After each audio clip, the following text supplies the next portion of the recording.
ഈശോയിലേറെ സ്നേഹമുള്ളവരെ, നാമൊക്കെ പെന്തക്കോസ്തായുടെ നിറവിലാണ്.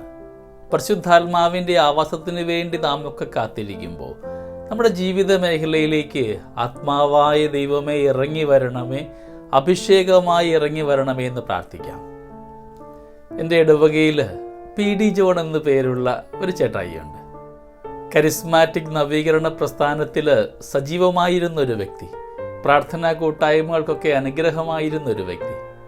ഞാൻ എല്ലാ മാസവും വിശുദ്ധ കുർബാനയും വിശുദ്ധ കുമ്പസാരത്തിനുമായിട്ട് ഭവനത്തിലെത്തുമ്പോൾ ഒത്തിരി സംസാരിക്കാറുണ്ട്. പ്രത്യേകിച്ചും വചനത്തെക്കുറിച്ച്, വിശുദ്ധ ബൈബിളിനെക്കുറിച്ച് ഞാൻ ആ ഭവനത്തിലേക്ക് അറിയിച്ചും അറിയിക്കാതെയും ഒക്കെ ചെല്ലുമ്പോൾ ഞാൻ കാണുന്നത് വിശുദ്ധ ബൈബിൾ തുറന്നു വെച്ച് അതിൽ വ്യത്യസ്തമായ കുറിപ്പുകളും കുറിമാനങ്ങളും വ്യത്യസ്തമായ രേഖപ്പെടുത്തലുകളും ഒക്കെ, ഒപ്പം അതൊക്കെ ഒന്ന് പകർത്തി എഴുതി അതിൻ്റെ വ്യാഖ്യാനങ്ങൾ മനസ്സിലാക്കാൻ പരിശ്രമിക്കുന്ന ഒരു വ്യക്തിയാണ്. എപ്പോഴും പറയാറുണ്ട്, എന്നോട് അച്ഛാ എനിക്ക് ഒത്തിരി ആഗ്രഹമാണ്, ആത്മാവിൻ്റെ പ്രചോദനമുണ്ട്, വചനം പ്രഘോഷിക്കണമെന്നും പ്രസംഗിക്കണമെന്നും ഒക്കെ. പക്ഷേ ഈ പ്രായത്തിൻ്റെ ബുദ്ധിമുട്ട് അതിന് അനുവദിക്കാത്തത് കൊണ്ട് സാധ്യമാകുന്നില്ല. കഴിഞ്ഞ ആഴ്ചയിൽ ഞാൻ വിശുദ്ധ കുർബാന കൊടുക്കുവാനും കുമ്പസാരിപ്പിക്കുവാനും ഒക്കെ പോയപ്പോൾ വീണ്ടും ഈ ആഗ്രഹം പ്രകടിപ്പിച്ചു.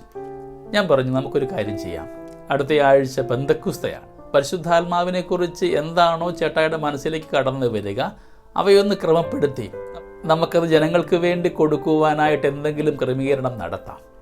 അതിൻ്റെ വെളിച്ചത്തിൽ അദ്ദേഹം പറഞ്ഞ വാക്കുകൾ നമുക്ക് ശ്രമിക്കാം. പരിശുദ്ധാത്മാവിനെക്കുറിച്ച് നമുക്കൊരു 5 നിമിഷം കാതോർക്കാം.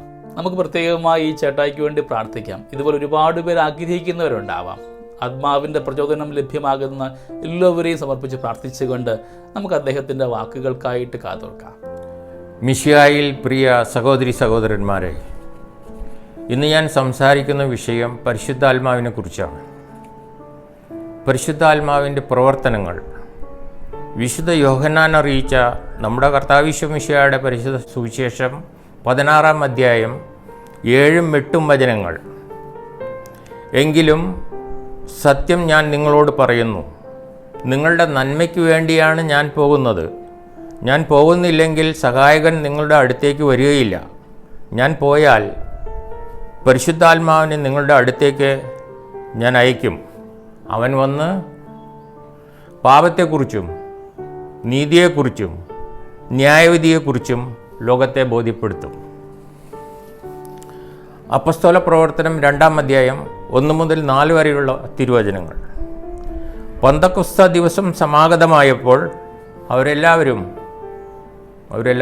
എന്ന് വെച്ചാൽ മാതാവും ശിഷ്യന്മാരും മറ്റു സ്ത്രീകളും ഒരുമിച്ച് കൂടി ഒരു ഭവനത്തിലിരുന്ന് പ്രാർത്ഥിച്ചു കൊണ്ടിരിക്കുകയായിരുന്നു. കൊടുങ്കാറ്റടിക്കുന്നത് പോലെ ഒരു ശബ്ദം പെട്ടെന്ന് ആകാശത്തു നിന്നുണ്ടായി. അത് അവർ സമ്മേളിച്ചിരുന്ന വീട് മുഴുവൻ നിറഞ്ഞു. അഗ്നിജാലകൾ പോലുള്ള തീനാവുകൾ എല്ലാവരുടെയും മേൽ വന്നു നിൽക്കുന്നതായി അവർ കണ്ടു. അങ്ങനെ അവർ പരിശുദ്ധാത്മാവിനാൽ നിറഞ്ഞു. പരിശുദ്ധാത്മാവ് കൊടുത്ത ഭാഷണവരമനുസരിച്ച് അവരെല്ലാം വിവിധ ഭാഷയിൽ സംസാരിക്കാൻ തുടങ്ങി. പരിശുദ്ധാത്മാവിനാൽ നമ്മൾ സ്വീകരിക്കുന്ന കൂദാശകളെ പറ്റിയാണ് ഇനി പറയുന്നത്.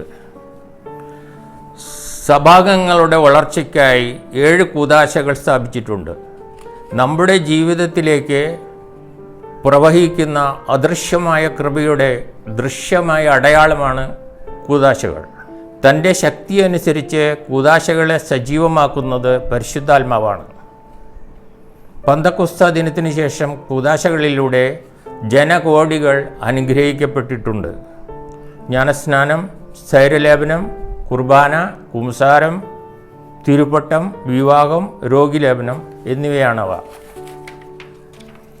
പുനരുത്ഥാനത്തെയും സ്വർഗത്തെയും ലക്ഷ്യമാക്കി ജീവിക്കുന്ന ഏതൊരു വ്യക്തിക്കും ത്രിത്വത്തിൻ്റെ 3ാമത്തെ ആളായ പരിശുദ്ധാത്മാവിൻ്റെ വ്യക്തിത്വവും പ്രവർത്തനങ്ങളും മനസ്സിലാക്കേണ്ടത് അത്യാവശ്യമാണ്. പരിശുദ്ധാത്മാവ് നമ്മുടെ ആത്മാവിന് ജീവനായി മാറുന്നു. നമ്മുടെ നിത്യരക്ഷയുടെ അച്ചാരവും മുദ്രയുമാണ് പരിശുദ്ധാത്മാവ്. രക്ഷയുടെ സദ്വാർത്തയായ സത്യത്തിൻ്റെ വചനം ശ്രവിക്കുകയും അവനിൽ വിശ്വസിക്കുകയും ചെയ്ത നമ്മളും വാഗ്ദാനം ചെയ്യപ്പെട്ട പരിശുദ്ധാത്മാവിനാൽ അവനിൽ മുദ്രിതരായിരിക്കുന്നു. അങ്ങനെ പരിശുദ്ധാത്മാവ് നിത്യരക്ഷയുടെ ഉടമ്പടിയും അടയാളവുമായി മാറുന്നു. മാമോദീസായും സ്ഥൈര്യലേപനം വഴി നമ്മൾ പരിശുദ്ധാത്മാവിനാൽ രക്ഷയുടെ ദിനത്തിനു വേണ്ടി മുദ്രയടിക്കപ്പെട്ടവരാണ്. പരിശുദ്ധാത്മാവ് ഒരു വ്യക്തിയാണ്, ദൈവമാണ്. ജീവദായകനായ അവിടുന്ന് ചലിക്കുമ്പോൾ പല പല വ്യതിയാനങ്ങൾ ഉണ്ടാകുന്നു. പരിശുദ്ധാത്മാവ് നമ്മുടെ ആത്മാവിൻ്റെ ജീവനായി മാറുന്നു. ഈ ദിവ്യാത്മാവ് നമ്മിൽ ഈശോയെ രൂപപ്പെടുത്തുന്നു. നമ്മിൽ പിതാവായ ദൈവത്തിൻ്റെ സ്നേഹം ജ്വലിപ്പിച്ച് അവിടുത്തെ മഹത്വപ്പെടുത്തുവാനുള്ള കഴിവ് നമുക്ക് നൽകുന്നു. പരിശുദ്ധാത്മാവ് നിറവുള്ള വ്യക്തി ഈശോയുടെ ശക്തിയായ സാക്ഷിയായി മാറുന്നു. പരിശുദ്ധാത്മാവ് നമ്മിലുണ്ട് എന്നതിൻ്റെ അടയാളമാണ് നമ്മിൽ നിറഞ്ഞു നിൽക്കുന്ന അവിടുത്തെ അഭിഷേകം. ഇതുള്ളവർ തങ്ങളുടെ നടപ്പിലും എടുപ്പിലും വാക്കിലും പ്രവൃത്തിയിലും ചിന്തയിലും ദൈവിക ഭാവവും ഒരു ചൈതന്യവും ഭക്തിഭാവവും പുലർത്തുന്നു. പരിശുദ്ധാത്മാവ് നമ്മെ ദൈവമഹത്വം പ്രകീർത്തിക്കുവാൻ പ്രാപ്തരാക്കുന്നു. പരിശുദ്ധാത്മാവ് നമ്മളെ വിശുദ്ധീകരിക്കുന്നു. പരിശുദ്ധാത്മാവ് നമുക്ക് പുതിയ അഭിഷേകം നൽകി ഈശോയ്ക്ക് ശക്തമായ സാക്ഷ്യം വഹിക്കുന്നു. പരിശുദ്ധാത്മാവ് നമ്മിൽ നവീകരണം ഉളവാക്കുകയും ദൈവിക സുഹൃതങ്ങളുടെ ഉറവിടമായി മാറ്റുകയും ചെയ്യുന്നു. പരിശുദ്ധാത്മാവ് പുതിയ പ്രത്യാശ നമുക്ക് പ്രദാനം ചെയ്ത് വചനപ്രഘോഷണത്തിന് നമ്മെ പ്രാപ്തരാക്കുന്നു. പരിശുദ്ധാത്മാവ് നമ്മെ നിരന്തരം ആത്മീയ കാര്യങ്ങളിൽ വ്യാപൃതരാക്കുകയും അറിയാത്ത നല്ല കാര്യങ്ങൾ പഠിപ്പിച്ചും മനസ്സിലാക്കി മനസാക്ഷിയെ ശക്തീകരിച്ച് മുന്നോട്ട് നയിക്കുകയും ചെയ്യുന്നു. അപ്പോൾ വ്യക്തിജീവിതത്തിലും കുടുംബങ്ങളിലും സഭയിലും സമുദായങ്ങളിലും സമാധാനവും ഐക്യവും ഉണ്ടാകുന്നു. പരിശുദ്ധാത്മാവിൻ്റെ വരങ്ങളും ദാനങ്ങളും എന്താണെന്ന് നമുക്ക് നോക്കാം. പരിശുദ്ധാത്മാവിൻ്റെ വരങ്ങൾ: ഭാഷാവരം, വ്യാഖ്യാനവരം, പ്രവചനവരം, അറിവിൻ്റെ വചനം, ജ്ഞാനത്തിൻ്റെ വചനം, വിവേകവരം, രോഗശാന്തി വരം, അത്ഭുത പ്രവർത്തനം ചെയ്യാനുള്ള വരം, വിശ്വാസവരം.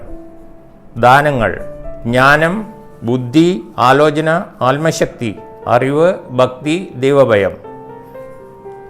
പരിശുദ്ധാത്മാവിൻ്റെ ഫലങ്ങൾ: സ്നേഹം, ആനന്ദം, സമാധാനം, ക്ഷമ, ദയ, നന്മ, വിശ്വസ്തത, സൗമ്യത, ആത്മസംയമനം, മിതത്വം, സഹനശക്തി, ശുദ്ധത.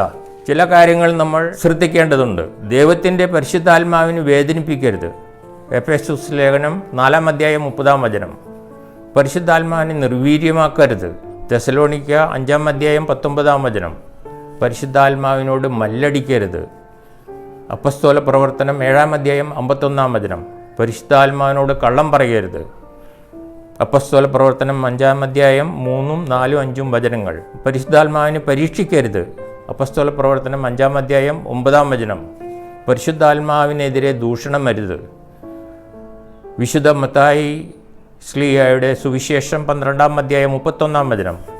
പരിശുദ്ധാത്മാവിനെതിരായി സംസാരിക്കരുത്. വിശുദ്ധ മത്തായി ശ്ലീഹായുടെ സുവിശേഷം 12:32.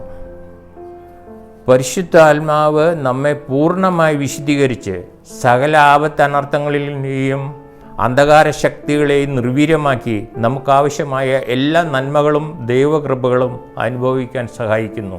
ആമേൻ. Praise the Lord.